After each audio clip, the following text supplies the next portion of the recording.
Hello everyone, welcome back again to my YouTube channel The Komal Space, a platform which is going to boost your preparation for radiography related competitive exams. Friends, ये video part 1 है उस series का जिसमें हम cover करने वाले हैं important MCQs for AIIMS CRE 2025 exams. So let's get started. Question number 1. In digital radiography, which of the following is most likely to cause a grid-like artifact on the final image? यानी कि final image के ऊपर grid like artefact जो है, grid like artefact का मतलब क्या हो गया फ्रेंड्स? जो फाइनल इमेज होगी उस पर स्ट्रिप्स बनी हुई आएंगी.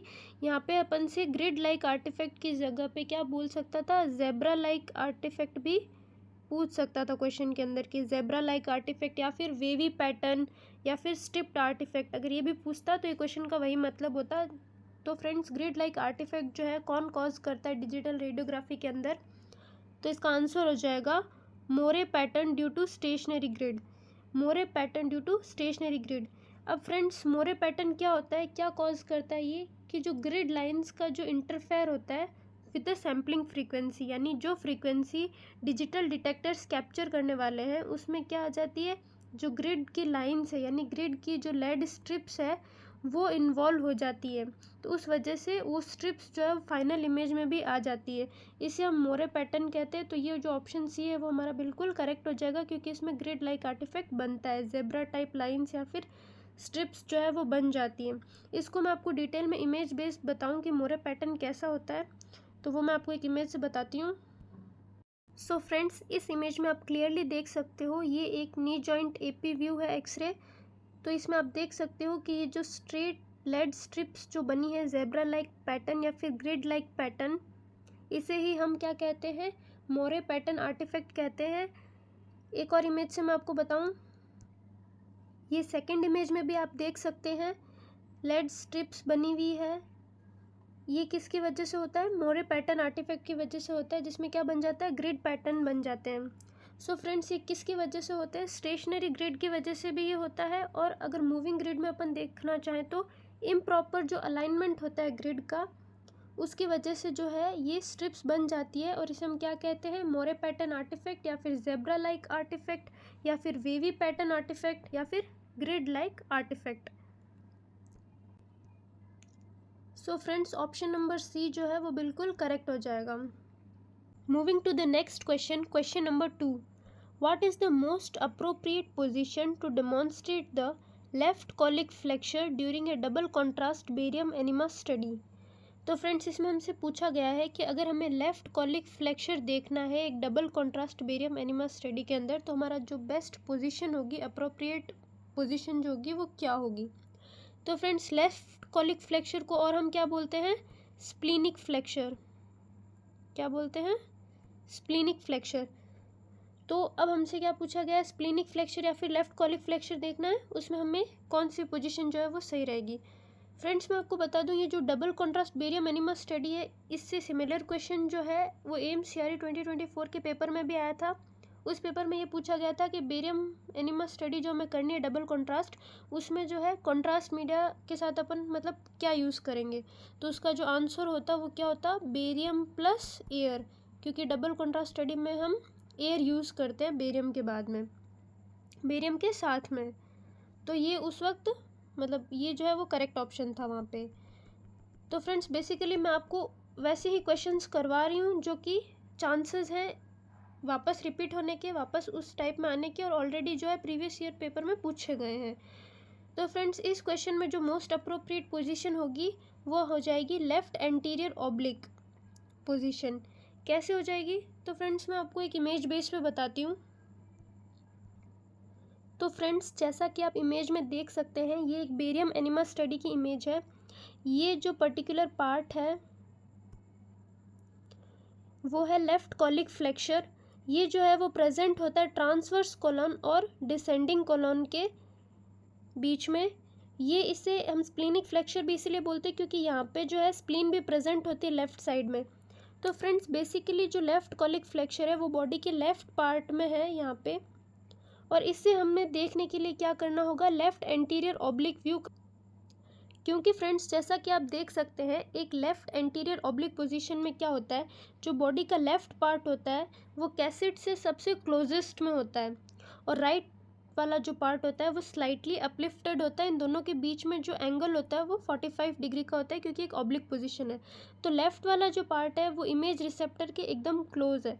तो जो स्ट्रक्चर इमेज रिसेप्टर के क्लोज होती है वो क्लियरली दिखाई देती है। तो बॉडी का लेफ़्ट पार्ट जो है वो इमेज के काफ़ी क्लोज है और लेफ़्ट स्प्लीनिक फ्लेक्सर जो है हमारा वो भी कहाँ है, left side of the body में। तो अगर हमें उसे क्लियरली देखना है तो हमें कौन सी पोजीशन लेनी होगी, लेफ़्ट एंटीरियर ऑब्लिक। सो फ्रेंड्स यहाँ पे हमारे ऑप्शन नंबर जो बी है लेफ़्ट एंटीरियर ऑब्लिक वो बिल्कुल करेक्ट हो जाएगा। राइट एंटीरियर ऑब्लिक किस केस में होता है, जब हमसे क्या पूछा जाता है, हिपैटिक फ्लेक्सर। क्योंकि फ्रेंड्स हिपैटिक फ्लेक्सर किसके बीच में प्रेजेंट होता है, असेंडिंग कॉलन और ट्रांसवर्स कॉलन के बीच में, और ये नियर टू द लिवर होता है। तो हिपैटिक फ्लेक्सर देखने के लिए, और ये राइट साइड में प्रेजेंट होता है, इसलिए हम क्या करते हैं, राइट एंटीरियर ऑब्लिक। लेकिन हमसे पूछा गया लेफ्ट कॉलिक फ्लेक्सर यानी कि स्प्लिनिक फ्लेक्सर, तो उसके लिए हो जाएगा option B correct. Next question, question number 3। In hysterosalpingography HSG, what radiographic finding is most consistent with bilateral fallopian tube obstruction? तो फ्रेंड्स इसमें हमसे पूछा गया है कि HSG के अंदर बाइलेटरल फेलोपियन ट्यूब ऑब्स्ट्रक्शन जो है वो इनमें से कौन सी फाइंडिंग जो है बता रही है। बाइलेटरल मीन्स दोनों फेलोपियन ट्यूब्स के अंदर ऑब्स्ट्रक्शन। तो फ्रेंड्स यहाँ पे हमारा करेक्ट ऑप्शन हो जाएगा cornual block with no contrast passage, option number B. Basically friends cornual block क्या होता है, सो फ्रेंड्स बेसिकली अगर हम देखें तो ये एक फीमेल रिप्रोडक्टिव सिस्टम का डायग्राम है। तो कॉर्नियल पार्ट जो होता है वो कौन सा होता है, फेलोपियन ट्यूब जहाँ पे यूटेरस से कनेक्ट होती है, ये जो पार्ट होता है वो होता है कॉर्नियल पार्ट। तो जब ये पार्ट जो है कम्प्लीटली यहाँ से ब्लॉक हो जाता है, यानी कि HSG प्रोसीजर के दौरान जब यहाँ से कॉन्ट्रास्ट मीडिया इंजेक्ट किया जाता है तो दोनों फेलोपियन ट्यूब्स के अंदर ये कॉर्नियल पार्ट पे जो है ब्लॉकेज आ जाता है। कॉन्ट्रास्ट मीडिया सिर्फ यूट्रस के अंदर ही रहता है, फेलोपियन ट्यूब के अंदर नहीं जाता है आगे, यानी यहाँ पे कॉर्नियल पार्ट पे क्या हो जा रहा है, कंप्लीट ब्लॉकेज हो जा रहा है। इस सिचुएशन को क्या कहा जाता है, cornual block with no contrast passage, यानी आगे के पार्ट में कॉन्ट्रास्ट बिल्कुल भी नहीं देखा जा रहा है।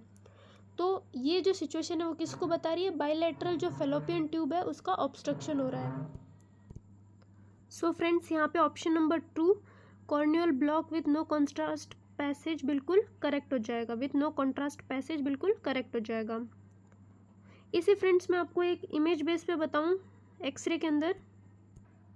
सो फ्रेंड्स जैसा कि आप देख सकते हैं ये एक HSG प्रोसीजर की एक्सरे इमेज है showing corneal block.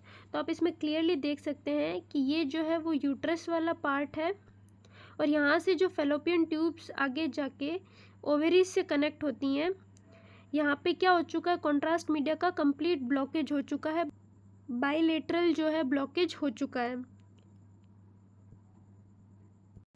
Moving to the next question, question number 4. The half value layer HVL of an X-ray beam is a measure of.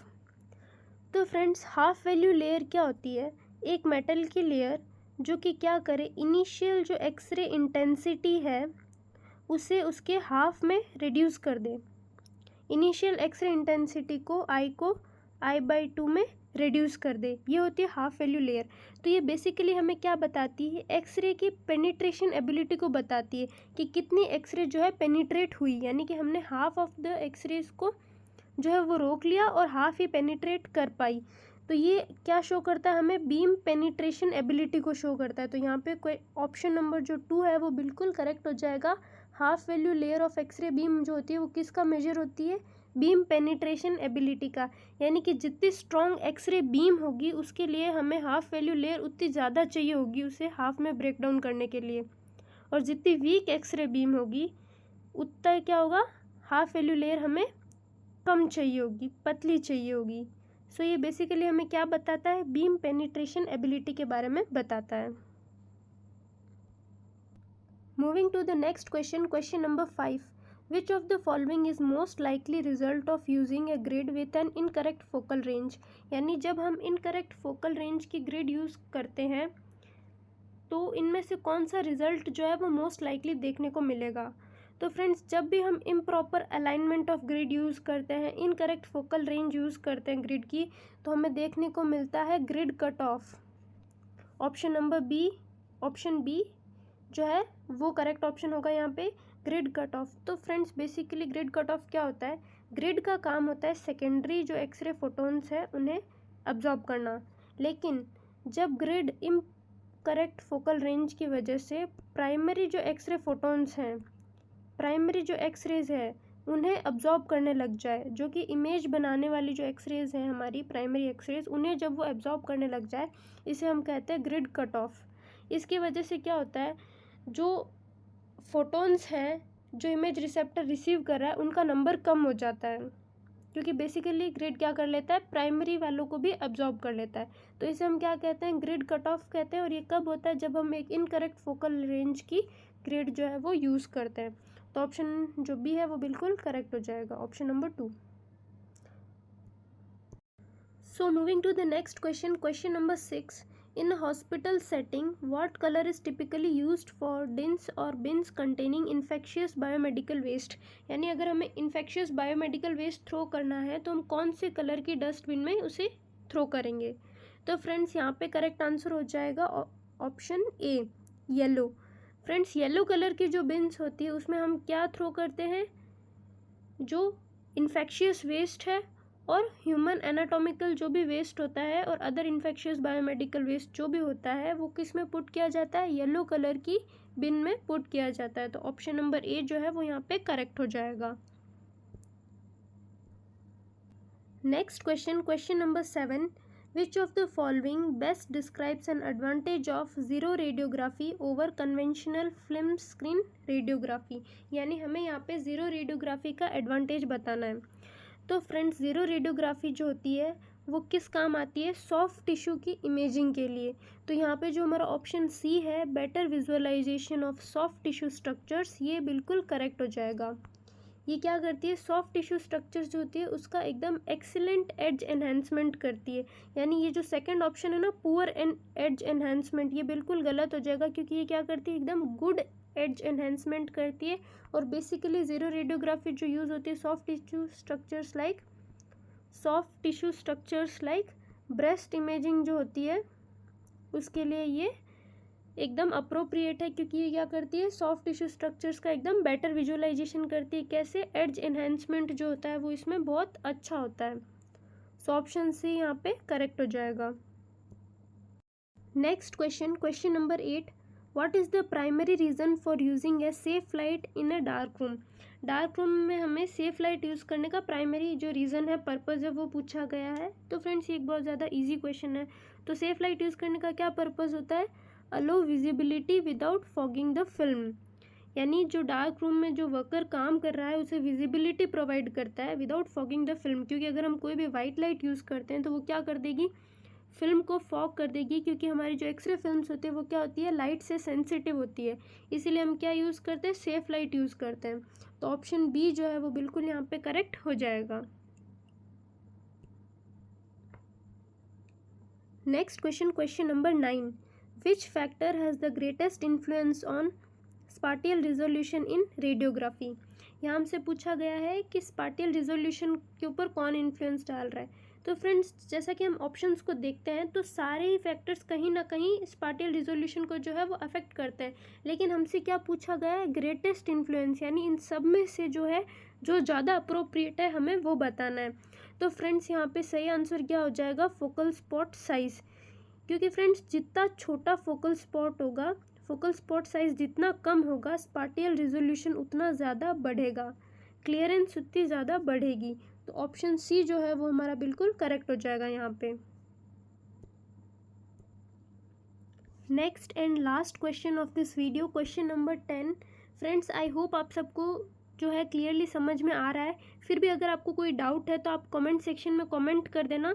और अगर आपको टॉपिक वाइज वीडियो चाहिए कि भाई आपको पर्टिकुलर टॉपिक से क्वेश्चंस चाहिए, या फिर कोई टॉपिक है जो आपको एक्सप्लेन करना है, उसकी थ्योरी आपको चाहिए, तो वो भी आप मुझे कमेंट कर देना, मैं उस पर भी वीडियो लेके आ जाऊँगी।